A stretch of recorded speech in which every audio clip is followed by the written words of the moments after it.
Welcome back to the channel. Today we're diving into the story of one of the most famous properties in the world, Mar-a-Lago.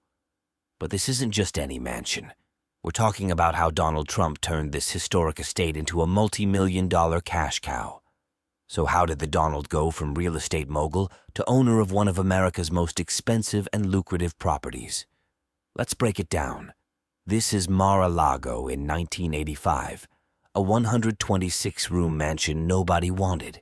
Then, Donald Trump bought it for $7 million, but it hemorrhaged money for years. Until Trump had a genius idea that transformed it into a $40 million a year cash cow.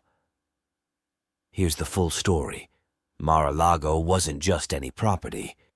Built in the 1920s by serial heiress Marjorie Merriweather Post, it was designated as a National Historic Landmark. The name means Cedar Lake in Spanish, reflecting its unique location. Here's where it gets interesting. When Post died, she willed the estate to the U.S. government. But they returned it to her foundation. The maintenance costs were too high. For years, the property sat empty. No one wanted to take on the financial burden, until Trump came along. In 1985, Trump saw an opportunity others missed. But his initial bid for Mar-a-Lago was denied. So he strategically bought land between Mar-a-Lago and the ocean for $2 million, causing competing interest to decline. Result? He nabbed the 126-room mansion for just $7 million, but he soon realized why others stayed away. The property was hemorrhaging money. Due to its historical significance, there were preservation requirements. Plus, high-end amenities to maintain. Extensive renovations needed, massive operational costs. For years, it seemed like a massive mistake. Then Trump had an idea that would change everything. Instead of keeping it as a private residence, he'd turn it into an exclusive private club. But not just any club. He'd make it the most prestigious club in Palm Beach. The transformation began in 1994.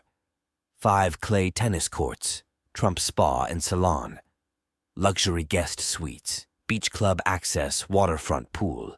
But the real genius was in the membership structure. Trump created artificial scarcity. He capped membership at 500 people with an initiation fee of $25,000.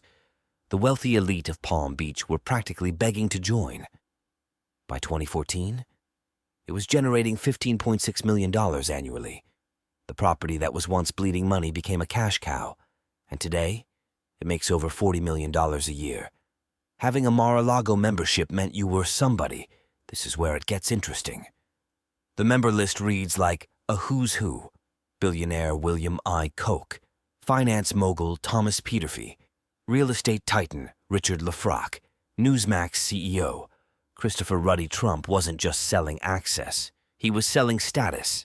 That's why I love this story so much. Trump took a product and turned it into a story people wanted to be a part of. And we've spent the past 2 years developing a way for founders to do the same thing.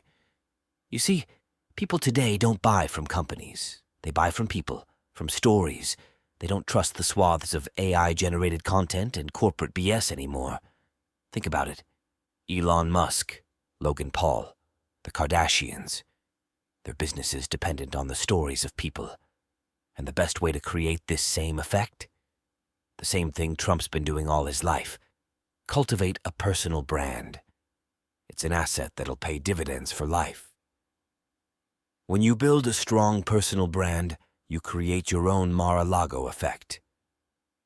Customers seek you out. Investors want to back you.